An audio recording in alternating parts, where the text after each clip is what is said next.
प्रिय भाई बहनों, आज हम आपको भगवान बुद्ध की सहनशीलता के बारे में बताएंगे। कितने सहनशील थे भगवान। एक बार की घटना है, भगवान उपदेश कर रहे थे। वहाँ राजा प्रसन्नजीत भी थे और सभी उच्च अधिकारी आए हुए थे। बहुत जनता प्रवचन सुन रही थी और भगवान सहनशीलता पे ही प्रवचन दे रहे थे कि ऐसे एक आदमी आता है, भगवान के पास खड़ा हो जाता है और आके भगवान के ऊपर थूक देता है।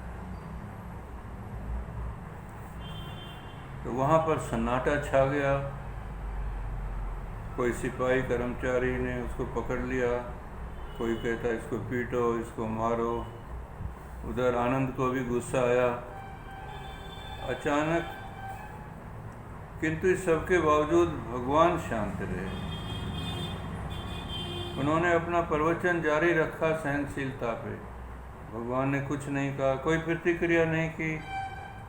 कुछ भक्त भगवान के उनको गुस्सा आ रहा था, वो अपने स्थान पर शांत रहने को कहा। भगवान ने सभी कुछ ना कुछ करना चाहते थे, सभी शांत थे। उनकी सहनशीलता का इम्तिहान लिया जा रहा था। उपस्थित समूह के सभी लोग इस इम्तिहान में फेल हुए, किंतु भगवान शांत रहे, सहनशील रहे।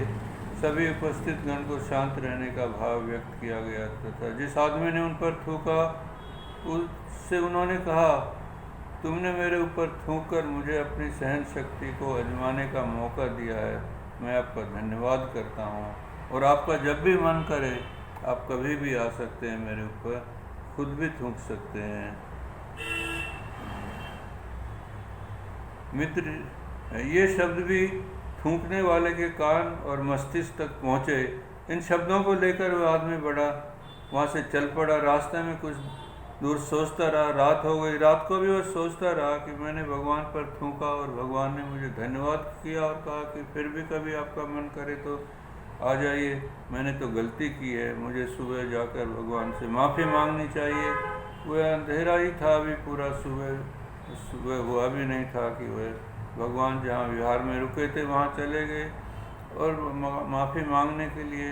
तो वहाँ आनंद ने कहा कि भगवान तो अभी पास में नदी के गंगा किनारे पेड़ के नीचे तप कर रहे हैं। तो वह सुबह सुबह ही वहाँ पहुँच गया और भगवान के पैरों में लिपट गया कि भगवान मुझे माफ़ कर दीजिए, माफ़ कर दीजिए। भगवान पूछते हैं कि क्या बात क्या हुई है, तो बताइए। तो उसने कहा, कल मैंने आप पे थूक दिया था और आपने मुझे माफ़ भी किया और कहा कि फिर भी थूका, ये मैं माफ़ी मांगने आया हूँ। तो भगवान ने कहा, मैंने तो कुछ कहा ही नहीं था। यार आनंद ने कुछ कहा था तो आप आनंद से जाके माफ़ी मांग सकते हो। नहीं भगवान, आप ही माफ़ी करें, आप मुझे माफ़ करें। तब वह बड़ा परेशान है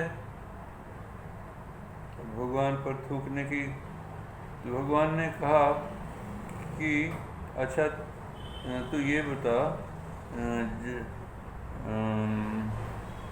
किंतु भगवान को पश्चाताप के स्थान पर गलती की स्वीकृति का उपदेश देते हैं कि अपनी गलती को स्वीकार करो, पश्चाताप मत करो।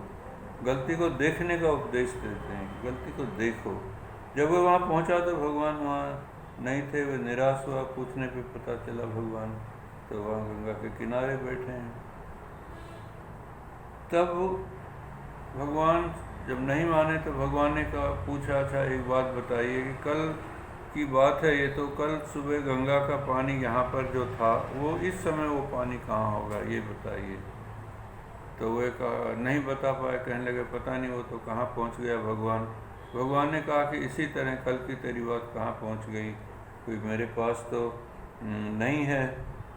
ठीक उसी प्रकार न जाने आपकी बात भी कहाँ पहुँच चुकी है। इसलिए मित्र, दुखी होने की कोई आवश्यकता नहीं। कितने सहनशील थे भगवान और कितनी सहनशीलता से उन्होंने सबको विषम परिस्थितियों में भी सहनशील होने का पाठ पढ़ाया। आपका मंगल हो, आपका भला हो।